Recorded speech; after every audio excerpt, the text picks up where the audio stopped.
morning, everyone. Thank you for taking, okay, I have 20 minutes.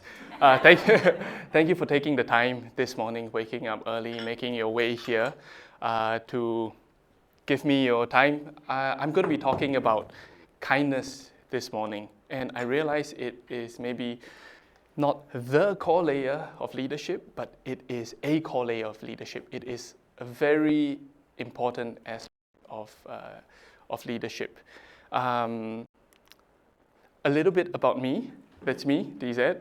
I'm originally from Singapore. I've lived and worked in Australia, and also in the last 12 years, I've lived in and worked in Munich. I love Munich. It's a great place. Professionally, I've worked for multinational companies.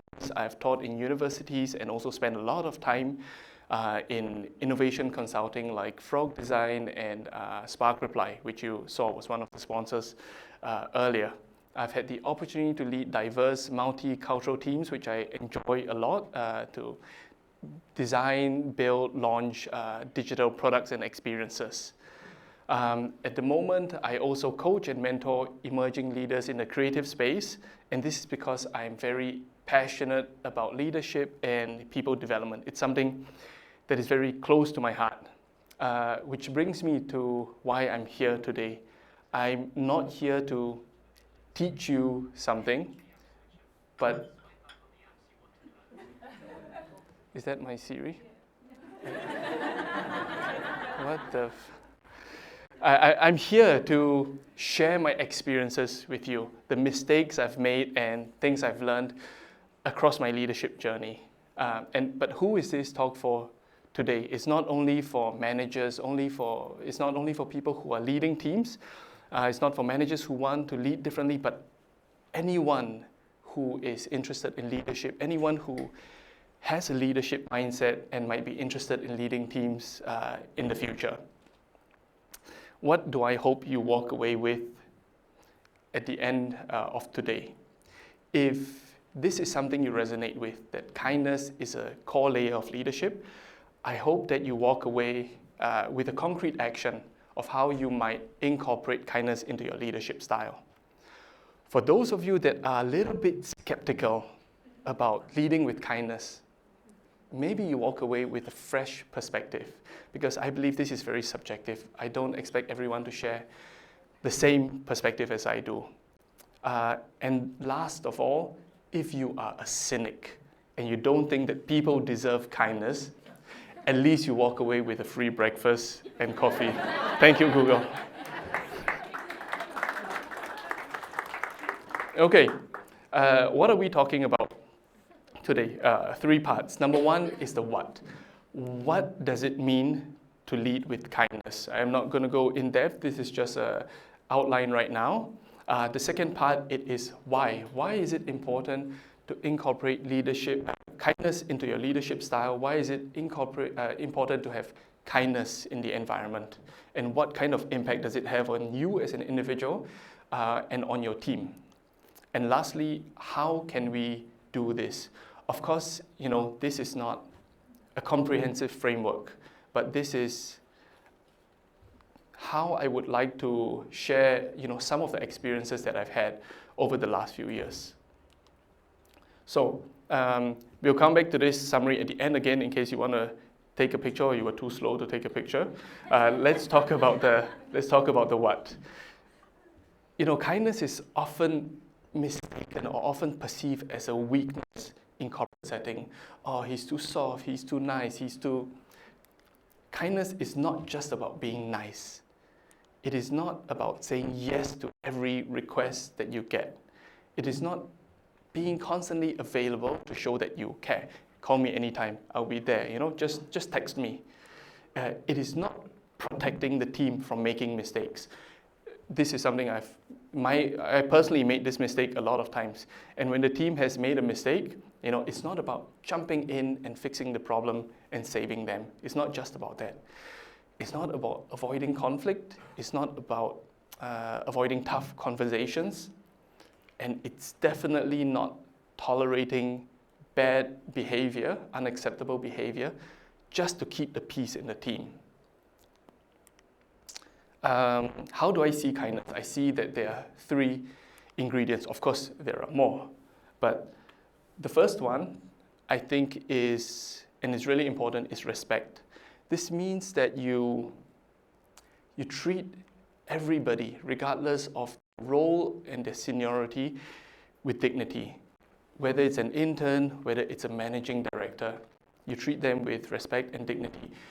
There is no room, for me this is unacceptable, there is no room for shouting, for bullying, for passive-aggressive behavior. That, for me, is a lack of respect. Second ingredient is empathy. I think this is something all of you are familiar with. However, empathy comes a little bit more naturally to some people more than others. I think the key message here is, regardless of whether you are naturally an empathetic person or not, you try to put in the effort to put yourself in the perspective of the other person, to try to see things from their point of view, understand how they feel, how they are thinking. And this second ingredient is also very important. And the third one, which I don't think is talked about often enough, is consideration. What does consideration mean? This means that you are aware of how your words, your actions, and your decisions have an impact on the people around you. Especially as you get more senior, as you get more responsibilities, and if you are managing people, you need to be even more aware of the impact you have on the people around you. I want to give you a real-life example of where I have witnessed what kindness looks like. I'm not involved in this scenario, but this is something I witnessed. So a couple of years ago, a project lead had an unexpected family emergency and requested to take urgent time off. However, she was leading a very important project, and it was 1 week before the final delivery. She went to her senior manager to request the time off. And this is what the senior manager said. He said, "Go be with your family, take the time you need." She, the project lead, being a very responsible project lead, she said, "What about the project? What about the team? What about the client? You know, how are we gonna, I don't know if you guys have heard this, you know people like this." And the senior manager said, "Don't worry. Don't worry about this at all. We'll figure it out. Go, take the time you need." Okay, some of you now might be thinking, what's so special about this interaction? Isn't this just being human? Well, yes, but in a corporate environment, you might see this might not be as common as you expect. I can tell you from the senior manager's point of view, the moment his project lead made this request, there are 100 other questions running through his mind to protect the interest of the business. How much time do you need to take? What is the status of the project? Is there a handover plan? What is the risk if you are gone? These are all normal worries and concerns that a responsible senior manager would have. However, at that moment, he decided to take all these worries and put them in the back seat and let kindness take a front seat. And this, for me, he demonstrated not only empathy, but consideration. He wanted to let the project lead go and be with the family without having to worry about the project. It was not conditional. It was not, okay, prepare a quick handover and then take the time you need. No, unconditional, just go. Let's move on to the second part of the why. Why is it important to lead with kindness? And what kind of impact can we see?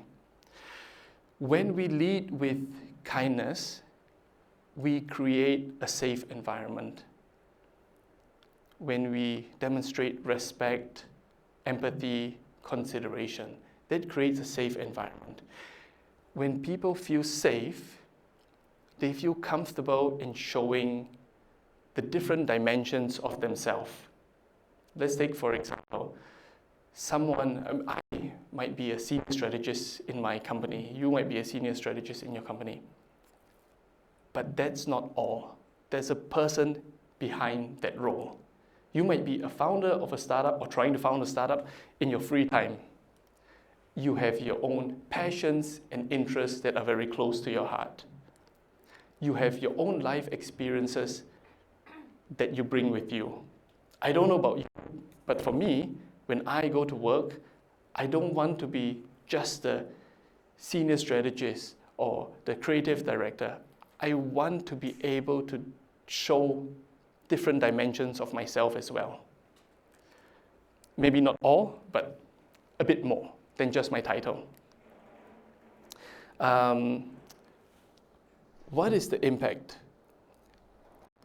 I think quite often in organizations, you see that the loudest, the most confident, the most charismatic people, the ones being comfortable on stage, they are the shining stars. They are the ones that become the leaders, right? I think we see that everywhere.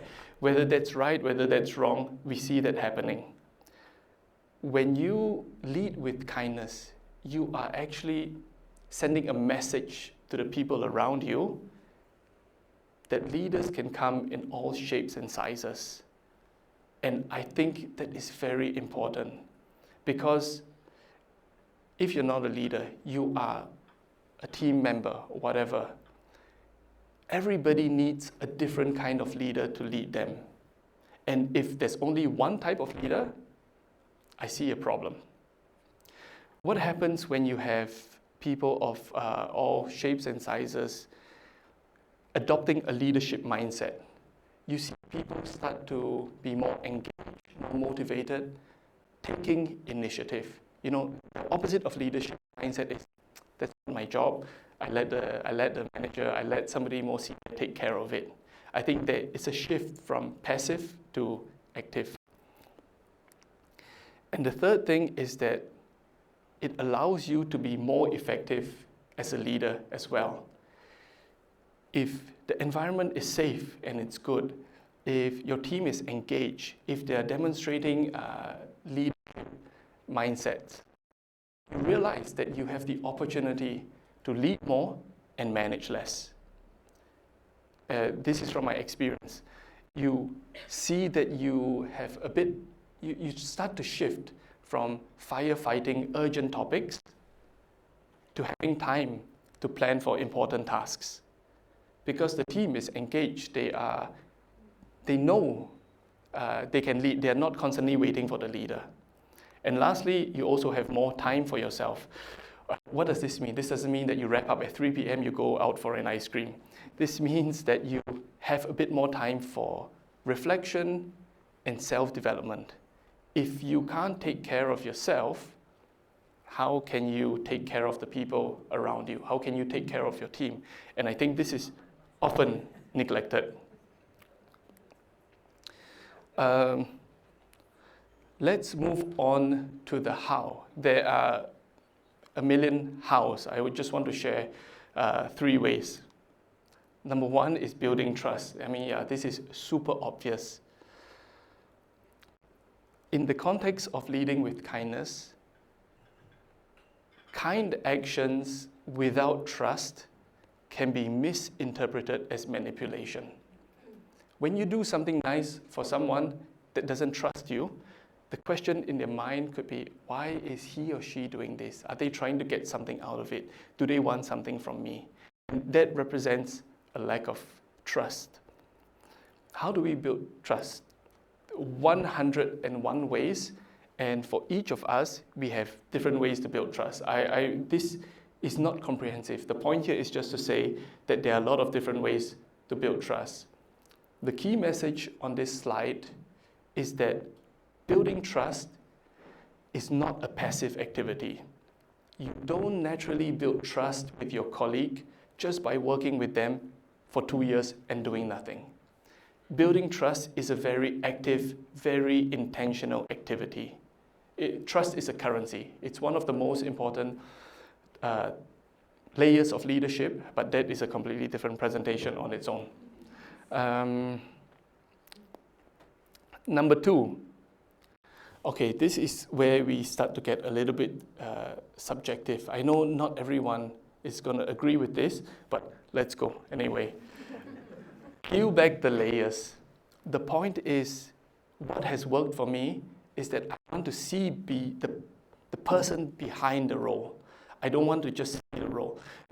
Let's say in a work environment, I work with a colleague, and you are in the first layer. You know this person and you know their professional identity. His role, his skills and competencies, how many years of experience he has. This is the kind of stuff you can find on LinkedIn. Can you work with someone knowing all this? Yeah, probably. Yeah, a lot of you know a lot of people like that. What happens when you go one layer deeper? Still on a professional level, but you start to understand their aspirations and their motivations.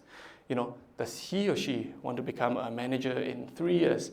Maybe they want to set up their own company, career aspirations. What are the areas they want to grow in? What are the skills they want to develop? And how do they like to work? Some of you have colleagues where you have broken into the second layer. You know them a little bit better, and I imagine if you trust them and you like them, you also work a lot better with them. Now we move into the third layer, where I personally start to see a dramatic shift. And this is where we start to get a little bit personal, where you understand them as a person, you understand their personal motivations, and maybe any hidden challenges that might have. Why are they passionate about certain topics? What are the life circumstances they have that might be affecting their work, and what are some hidden challenges? Layer 3 has an asterisk because layer 3 is different from the other 2 layers. Layer 3 is a VIP lounge that is by invite only. You cannot force your way into layer 3. Layer 3 only happens if there's trust, there's respect, there's empathy, there's consideration, and then you get invited. I can't force my team members to share anything personal about their lives about me, and I don't want to force them. The only thing I can do is to create an environment where they feel comfortable sharing some of their personal stuff. I don't want to know all their personal stuff. Absolutely not.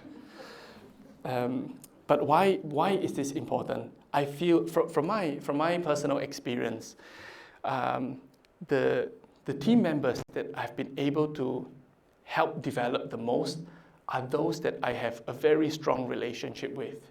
It doesn't mean that we are best friends. It doesn't mean that I know everything about their life, but we do have a strong personal relationship.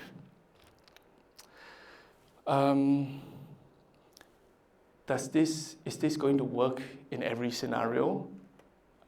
No. Is this very aspirational? Yes. But do I feel that it's worth working towards this? Definitely.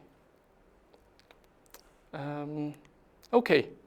Last how is to be a thermostat. I hope all of you know what a thermostat is because you're in Germany. And what I mean by being a thermostat is, it doesn't matter if you are a leader or a team member, but I think part of being kind, being considerate, being empathetic is to play an active role in regulating the mood, the stress, the energy, the motivation of a team. And I want to be conscious about my choice of words here. It's about playing an active role.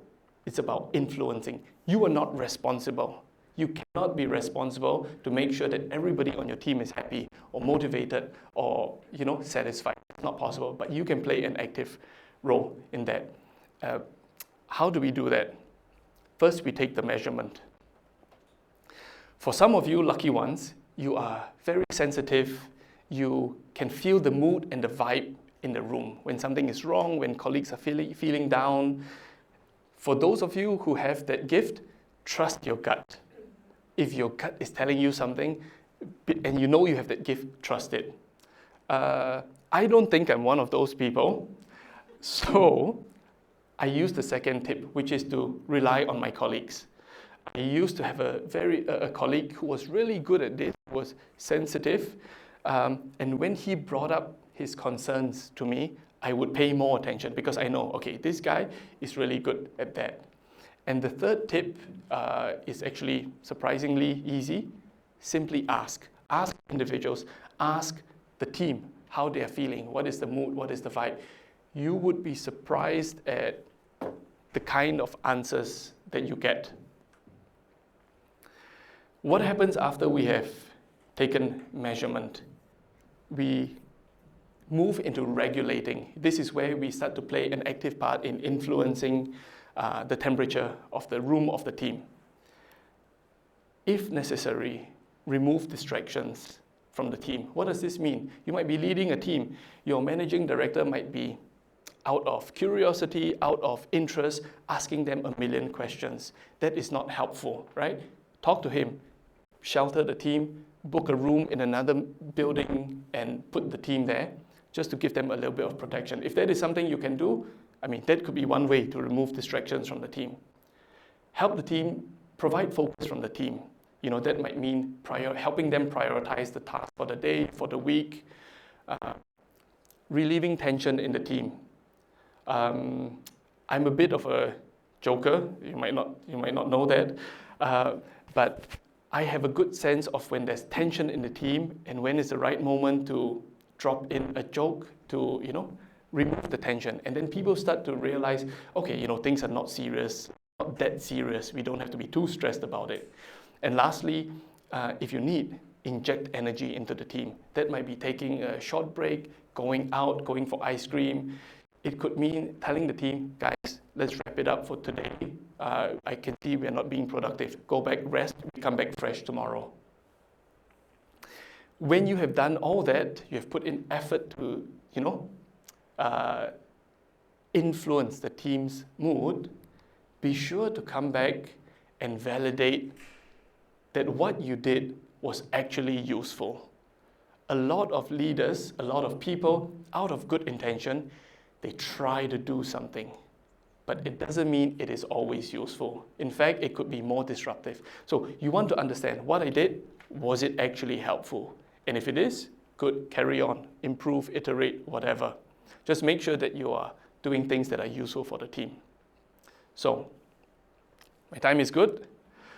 I want to bring us back to the summary, and this is where you can take a picture if you missed it the first time, of what kindness is, the 3 ingredients: respect, empathy, consideration, why it is important and the impact it has on us as individuals and the team, and what are some ways we can lead with kindness. What are some of the actions we can incorporate into our everyday,